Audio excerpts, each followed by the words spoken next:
Banyak sekali pemain sepak bola yang tuai kesuksesan setelah masuk ke dalam dunia olahraga paling digemari ini. Jika melihat perjalanan para pemain-pemain bintang, tak jarang dari mereka yang hadir dari keluarga pas-pasan. Bahkan, semasa kecil banyak pemain yang tidak bisa menikmati masa bermainnya seperti anak pada umumnya. Mereka harus bekerja keras demi membantu perekonomian keluarga. Baru setelah bertemu dengan sepak bola, banyak dari kehidupan pemain-pemain tersebut berubah drastis. Malah, mereka tak jarang memberikan bantuan kepada seluruh desa tempat tinggalnya dengan uang atau barang-barang yang lain dalam jumlah besar. Namun, tidak semua pemain berasal dari keluarga pas-pasan.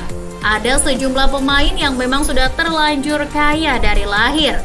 Bahkan, jika tanpa sepak bola pun, mereka akan tetap menikmati hidup dengan bergelimang harta. Kira-kira siapa sajakah pemain tersebut? Berikut Starting 11 berikan daftarnya. Hugo Lloris. Hugo Hadrien Dominique Lloris, yang lebih akrab disapa Hugo Lloris, lahir pada 26 Desember 1986 di Nice, Prancis. Lloris lahir dari keluarga Luc Lloris dan Maryse Lloris. Ia lahir dari keluarga yang tergolong kaya. Ibunya bekerja sebagai seorang pengacara, sementara sang ayah merupakan seorang bankir. Lahir dari keluarga kaya, Lloris tak berpikiran untuk menjadi seorang pesepak bola. Semasa kecil, ia lebih suka mengikuti olahraga favorit keluarganya, tenis. Lloris memainkan olahraga tersebut sampai setidaknya usia 13 tahun sebelum benar-benar terjun ke dunia sepak bola. Ia mulai bermain sepak bola di CEDAC, Centre de Diffusion et d'Action Culturelle. Tempat tersebut menawarkan berbagai kegiatan termasuk sepak bola. Di awal karirnya, Lloris sempat memainkan berbagai posisi, mulai dari gelandang tengah, gelandang serang, sebelum akhirnya menjadi kiper. Semenjak bermain di bawah Mistar, ia terlihat unggul dalam posisi itu dan penampilannya kerap mengesankan pelatih. Hingga saat ini ia masih dikenal sebagai salah satu kiper terbaik dunia. Satu trofi Piala Dunia mungkin bisa sedikit membuktikan kehebatannya. Gerard Piqué. Gerard Piqué Bernabeu lahir pada 2 Februari 1987 di Barcelona, Spanyol dari seorang ayah bernama Joan dan seorang ibu bernama Montserrat. Piqué lahir dari keluarga kaya. Ayahnya merupakan seorang bisnismen dan pengacara, sedangkan ibunya adalah seorang direktur rumah sakit terkemuka di Barcelona. Bahkan kakeknya juga merupakan orang terpandang pada masanya. Nama Bernabeu dalam dirinya diambil dari nama kakeknya, Amador Bernabeu. Amador Bernabeu merupakan ayah dari ibu Piqué. Dia adalah mantan wakil presiden Barcelona. Sudah bisa dibayangkan bagaimana kehidupan seorang suami dari penyanyi internasional ini. Piqué mulai mengembangkan ketertarikannya terhadap sepak bola di usia 10 tahun saat dirinya bergabung dengan Akademi La Masia. Sempat disekolahkan di beberapa klub, hingga kini Piqué masih disebut sebagai salah satu penggawa terbaik FC Barcelona. Mario Götze. Mario Götze adalah salah satu produk persepak bolaan Jerman yang memiliki kemampuan olah bola terbaik. Mario Götze yang lahir di Jerman merupakan putra dari pasangan Astrid Götze dan Jürgen Götze. Sejak kecil, Götze sudah terbiasa hidup nyaman. Karena seperti diketahui, sang ayah merupakan seorang profesor di Universitas Teknologi Dortmund. Sang ayah menerima gelar PhD di tahun 1990 sebelum putranya Götze lahir. Sementara ibunya Astrid Götze merupakan seorang ibu rumah tangga yang sangat luar biasa.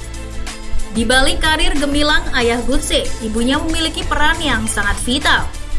Kedua orang tuanya juga tak ingin memaksa anak-anaknya untuk meneruskan jejak sang ayah sebagai seorang profesor.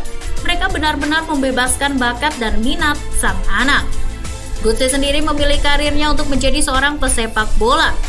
Untuk meningkatkan bakat sang anak, orang tuanya mendaftarkan ia dan kakak laki-lakinya ke Akademi SC Rosberg pada tahun 1995. Baik Götze dan kakaknya bermain hingga 1998. Kemudian dalam upaya untuk mendapatkan pengalaman lebih, Mario Götze beralih ke Akademi Eintracht Frankfurt hingga tahun 2001, sebelum akhirnya bermain di Akademi Borussia Dortmund. Dari situlah ia terus berkembang menjadi seorang pesepak bola profesional terbaik. Ia mampu menjadi bagian dari tim terbaik yang pernah dimiliki Dortmund dan bahkan mengantarkan Jerman menjuarai Piala Dunia. Andrea Pirlo. Siapa yang tak kenal Andrea Pirlo? Mantan pemain tim nasional Italia ini adalah salah satu gelandang dengan daya kreatif yang sangat baik. Pirlo lahir dari pasangan Luigi Pirlo dan Livia Gatta. Keluarganya tergolong sangat kaya.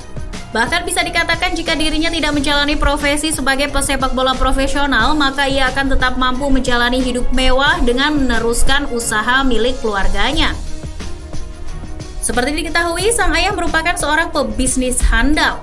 Ayahnya mendirikan perusahaan logam bernama Elk Steel di Brescia pada 1982. Pirlo sendiri dikabarkan mengambil bagian dalam bisnis tersebut. Namun karena kecintaannya terhadap sepak bola, Pirlo tak mau meninggalkan begitu saja olahraga yang ia gemari tersebut. Ia mengawali karir di Brescia untuk kemudian menimba ilmu di sejumlah tim Italia dan keluar sebagai seorang legenda. Oliver Bierhoff. Mantan bomber AC Milan dan tim nasional Jerman, Oliver Bierhoff menjadi salah satu pemain yang berasal dari latar belakang keluarga yang berkecukupan. Oliver Bierhoff adalah anak dari pengusaha yang bergerak di bidang industri energi. Sebelum benar-benar fokus ke sepak bola, pemain kelahiran Karlsruhe, Jerman ini pernah menekuni olahraga lain sebelum ia berumur 14 tahun, yaitu tenis. Namun seiring berjalannya waktu, sepak bola ternyata menjadi cinta sejati Bierhoff. Ia berhasil torehkan sejumlah gelar dan menjadi bintang di timnas maupun klub yang dibelanya. Satu yang tentu diingat dari sosok yang satu ini adalah ia merupakan pemain pertama yang mencetak golden goal pada extra time untuk Jerman pada final Euro 1996. Bierhoff mencetak 2 gol di final tersebut melawan Republik Ceko. 2 golnya menjadi penentu kemenangan Jerman pada final Euro 1996. Ricardo Kaká. Ricardo Inzaghi dos Santos Leite atau yang lebih dikenal dengan Kaká merupakan bintang sepak bola asal Brazil. Ia lahir dari pasangan Bosco Izekson Pereira Leite dan Simone dos Santos. Kaká lahir dari keluarga yang memiliki kekuatan finansial yang sangat bagus. Sang ayah merupakan seorang insinyur dan ibunya adalah guru sekolah dasar. Dengan pendapatan yang terbilang tinggi, wajar bila seluruh kebutuhan Kaká terpenuhi dengan sangat baik. Ketika berusia 7 tahun, keluarganya memutuskan untuk pindah ke Sao Paulo. Sebelum resmi bergabung dengan Akademi Sao Paulo, Kaká terlebih dulu bergabung dengan klub lokal Alphaville. Terlepas dari insiden yang pernah dialaminya, Kaká berhasil bangkit menjadi pemain paling menjanjikan kala itu. Pertama kali populer di Eropa bersama AC Milan, Kaká sukses keluar sebagai pemain terbaik dunia pada tahun 2007. Setelah itu ia bergabung dengan raksasa Spanyol Real Madrid dan sumbangkan trofi La Liga. Beberapa perjalanan karir sang bintang layak disebut sebagai yang terbaik di dunia. Faik Bolkiah. Predikat sepak bola terkaya dunia mungkin juga layak disematkan kepada pemain sayap asal Brunei Darussalam, Faik Bolkiah. Faik bukan sosok sembarangan. Ia merupakan keponakan Raja Brunei Darussalam Hassanal Bolkiah yang memiliki kekayaan sekitar 20 miliar dolar Amerika Serikat atau setara 268 triliun rupiah. Melimpahnya kekayaan Faik bisa terlihat dari kemampuan finansial sang ayah, Jeffrey. Ayah Faik dilaporkan menghabiskan sekitar 10 miliar pound sterling dalam 15 tahun sebagai kepala agensi investasi Brunei. Ia dikabarkan juga pernah menghabiskan 35 juta pound sterling per bulan untuk mobil, jam tangan, dan pena emas putih. Tak hanya itu, ayah Faik pun memiliki 2.300 mobil dengan berbagai merek seperti Ferrari, Rolls-Royce, dan Bentley. Faik Bolkiah sendiri yang kini berusia 21 tahun pernah menimba ilmu di tim muda Arsenal, Southampton hingga Chelsea. Namun, kini ia masih tercatat sebagai penggawa klub Liga Inggris Leicester City. Bagaimana menurut kamu, football lovers? Silakan tulis komentar kamu di kolom komentar. Jangan lupa untuk like dan share videonya. Thank you!